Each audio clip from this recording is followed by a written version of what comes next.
We are going to be making some essential oils with our sweet almond.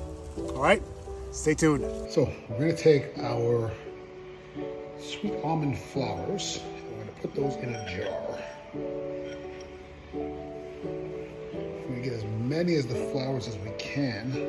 And we're also going to add a couple of butterfly peas just because I have them. I think it'll add a really cool color.